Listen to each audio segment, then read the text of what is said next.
Abatuuze ku byalo okuli Kayi kw'ossa ne Kirinyabigo bali mu kasatiro olw'abaana baabwe babula kyokka ne bazuulibwa nga battiddwa nga kino kivudde ku omu ku batuuze bannaabwe okubula n'aweza omuwendo gw'abantu 5.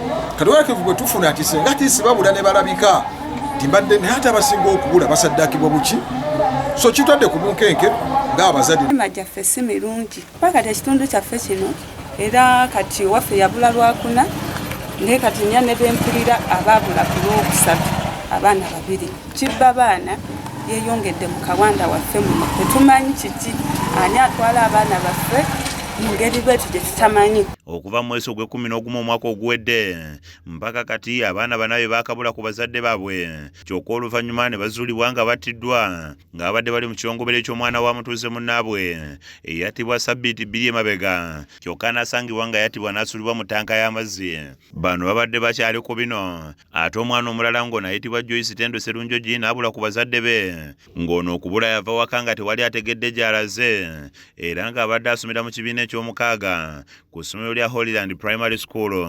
Z'omwezi 21 olwokuna oluwedde yava waka n'agenda santegera kkubo lye yakwata. manyi owaji hali simanyi ani amwina kigendererwa kirwaki amwina. Mu maka g'abazadde ba Tendo agali ku kyalo Kayi mu Kawanda tusanze abazadde okuli Ssaalongo Robert Sserunjogi ne Nnaalongo Grace Sserunjogi bali maziga olw'okutya nti omwana waabwe yandizuulibwa nga bamusenga bwe guze kubeera ku bantu abalala. Nange embeera ennaku zino mbi omwana wange bamuwamba simanyi obali obayinza okutuka sobola okuba abantu bonna ndya abayaye bangi gyonna abavubuka abo bangi myaka 15 nga bali muggana badduka simanyi bisobola mutuukako. Bano bannyonnyodde obulumi bwe bayitamu nga tebamanyi kyakuzzaako oluvannyuma lw'okunoonya omwana waabwe n'abula okumala akabanga. Nnaalongo Sserunjogi agamba nti muwala we yali waka wabula ng'agenda okuddamu okumunoonyako nga talina w'asobola kumujja era ng'alowooza nti wayinza okubawo omuntu yenna amulina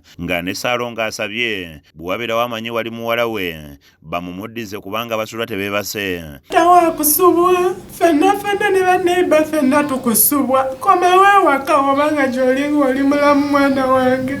Babatuuze bagamba nti okuva omwana ono lwe yabula basula basaba okumuzuula nga mulamu kuba kati n'ekyalo kyabwe kifunye erinnya ebbi eky'abaana babula ne bazuulibwa nga battiddwa. Temuneeno tuzze tubulwa abaana ne babalanga ogenda owulira bamusanzeeyo bamuttiddeeyo bamusuddeeyo naye tetumanyi. Omusawo gye mulima nti omutwe gw'omwana tukole kyensonga lwaki tuzudde abaana abasinga nga bazuulibwa nga bafudde.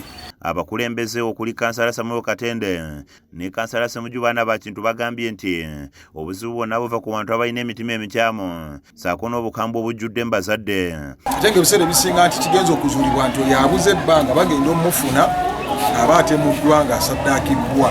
Abantu baagala ssente awamba omwana alaza nti ajja kufunamu ssente.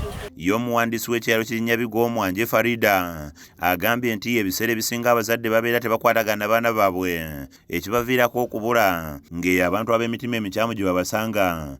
Omuzadde atazaala mwana tamuyisanga gwazaala. Mu kwogerako n'omwogezi wa Kampala n'emirwano Patrick Onyango agambye nga bwe batandise okunoonyereza ku ngeri omwana ono gye yabulamu. Obwaffe bw'okunoonyereza obutandise naye twagala kukubiriza abantu mulanga nti singa waliwo omuntu oba abuze oba kiki bale tusaba mututuukirire.